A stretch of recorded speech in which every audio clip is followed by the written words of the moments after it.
Assalamualaikum warahmatullahi wabarakatuh.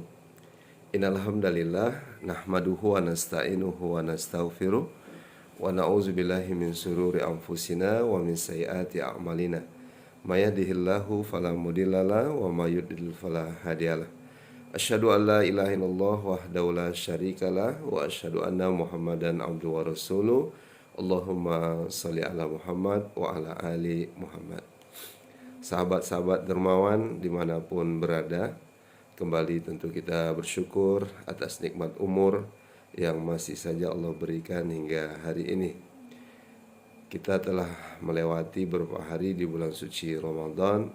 Mudah-mudahan atas izin Allah kita tetap istiqomah untuk beribadah, beramal soleh sampai ke penghujung Ramadan hendaknya tahun ini dalam keadaan sehat walafiat. Amin, amin ya rabbal alamin. Tidak lupa salawat kita buat Nabi tercinta, Nabi besar Muhammad sallallahu alaihi wasallam dengan mengucapkan Allahumma sholli ala Sayyidina Muhammad wa ala ali Sayyidina Muhammad. Tentu kita belajar dari kedermawanan Rasulullah yang sangat luar biasa, apalagi di bulan suci Ramadan. Pada kesempatan ini saya ingin menyampaikan satu tema yang berkaitan dengan wakaf dan menumbuhkan perekonomian. Sahabat-sahabat dermawan, sebagaimana yang kita ketahui secara historis, ketika Rasulullah hijrah, Nabi tidak membangun pasar ataupun pabrik, tapi Nabi membangun masjid yang didirikan atas dasar takwa, menjadi rumah Allah. Innama ya'muru masajidallah, Masjid Kuba. Kemudian 4 hari setelahnya Nabi mendirikan pula namanya Masjid Nabawi. Sahabat-sahabat dermawan, jadi kalau ada orang yang umroh, melaksanakan ibadah umroh hanya di Mekah saja, tidak ada ziarah, travelnya tidak menyediakan ziarah ke Madinah, maka saya rasa travelnya kurang beruntung karena peminatnya tak banyak. Tapi karena ada Masjid Nabawi ini, maka orang ingin setelah melaksanakan umroh kemudian berangkat ke Masjid Nabawi untuk kemudian berziarah, berdoa, kemudian melihat kuburan Rasulullah Shallallahu Alaihi Wasallam. Bayangkan dengan Masjid Nabawi ini, kemudian hotel-hotel jadi penuh, kemudian pusat perbelanjaan di depan pintu-pintu Masjid Nabawi juga menjadi ramai, dan banyak jemaah Indonesia yang berbelanja di sana. Artinya dengan aset wakaf ini, kemudian perekonomian yang ada di Madinah itu tumbuh. Nah, namun ketika kita berbicara wakaf itu bukan hanya masjid. Ini dibuktikan ada 7 kebun kurma Rasulullah yang beliau wakafkan di jalan Allah Subhanahu wa taala. Ada namanya kebun kurma Al-Barqah, ada As-Sofiyah, ada kemudian kebun-kebun kurma Nabi yang Nabi wakafkan di jalan Allah Subhanahu wa taala. Begitu juga dengan sahabat yang memiliki kebun kurma seperti Umar bin Khattab di tanah Khaybar, yang beliau sangat cinta kepada tanah yang subur, yang produktif tersebut. Namun Rasulullah kemudian menyampaikan kepada Umar bin Khattab melalui satu ayat dalam surah Ali Imran 92, lan tanul birra hatta tunfiqu mimma tuhibbun. Kamu tidak akan sampai pada kebaikan yang sempurna sebelum engkau menyedekahkan, menginfakkan apa yang kau cintai. Maka kata Nabi, tahan pokoknya, lalu kemudian sedekahkanlah hasilnya. Nah, sekarang kita menyebutnya itu adalah wakaf produktif, di mana kebun ini menghasilkan yang sesuatu bernilai, kebun kurma menghasilkan buah kurma yang luar biasa nilainya secara ekonomis. Kemudian setelah panen, maka hasilnya inilah dibagi Umar kepada karib kerabat, kepada kemudian fakir miskin, anak yatim, para duafa. Begitu juga dengan sumur Ar-Romah, sumur yang dimiliki oleh Utsman bin Affan, sekarang menjadi hotel, menjadi perluasan ya kebun sawit juga, kebun kurma juga ya. Nah, ini sesuatu yang luar biasa. Jadi sama saja kalau di Indonesia ini ada orang yang berwakaf bukan hanya eh, bangunan atau kuburan, bisa saja dengan wakaf pertanian, yaitu mewakafkan kebun sawitnya ya, lalu ada nazir yang mengelolanya. Setelah menghasilkan buah sawit ini, itulah yang kemudian bisa membantu biaya pendidikan.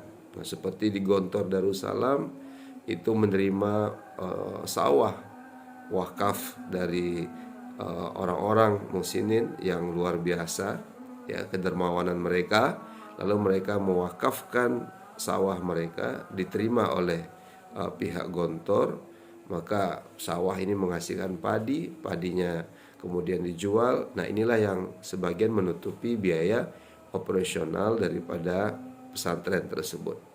Nah, sama juga yang bernilai ekonomis di Al-Azhar, Universitas Al-Azhar ya, berangkat dari kebersamaan, ta'awun ya, Masjid Al-Azhar mendirikan universitas.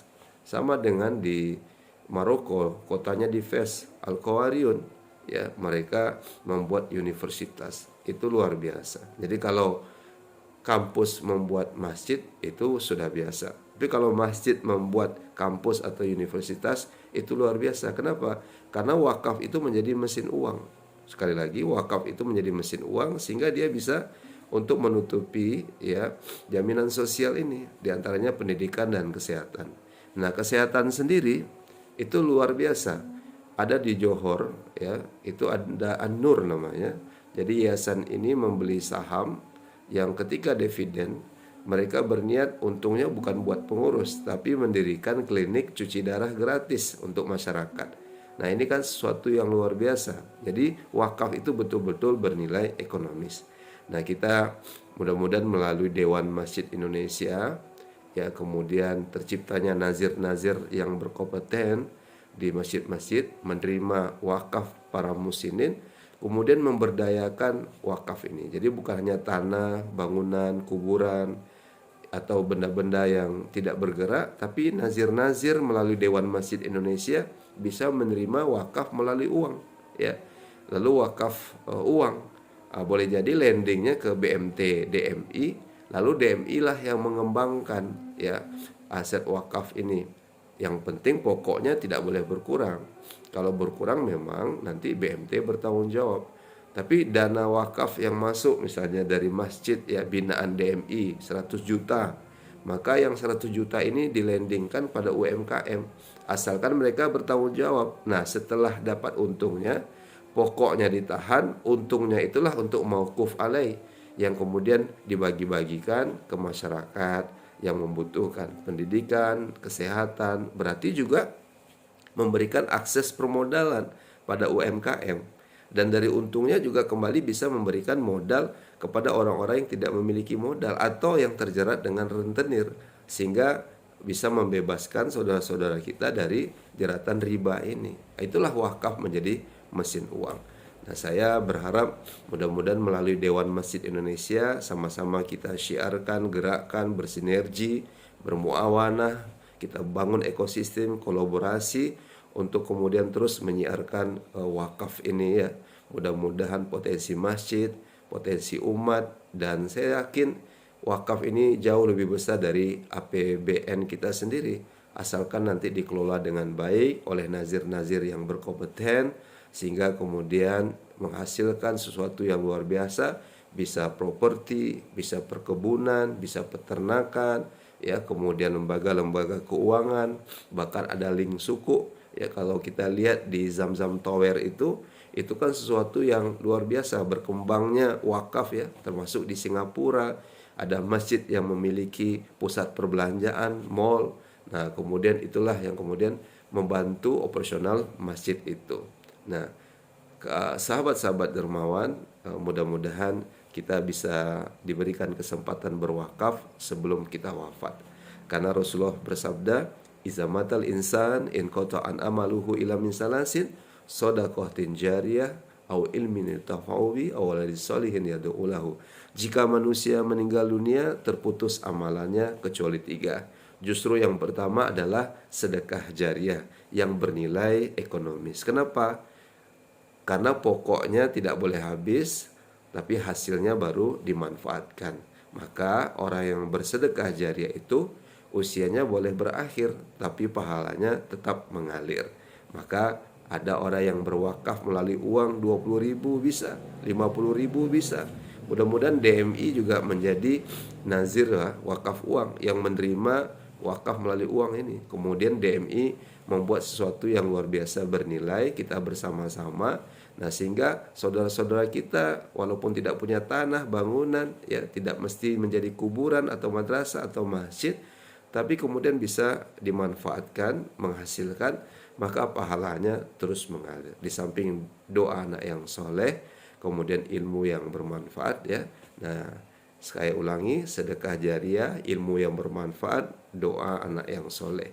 Nah, yang paling bernilai ekonomis adalah sedekah jariah, dan itu disebut dengan wakaf. Nah, mudah-mudahan gerakan wakaf ini bisa lebih masif lagi, lebih banyak lagi, dan ini didukung tentunya melalui Dewan Masjid Indonesia.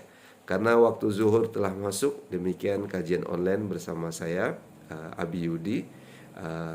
Mudah-mudahan ini bermanfaat dalam program Dewan Masjid Indonesia Kota Pekanbaru.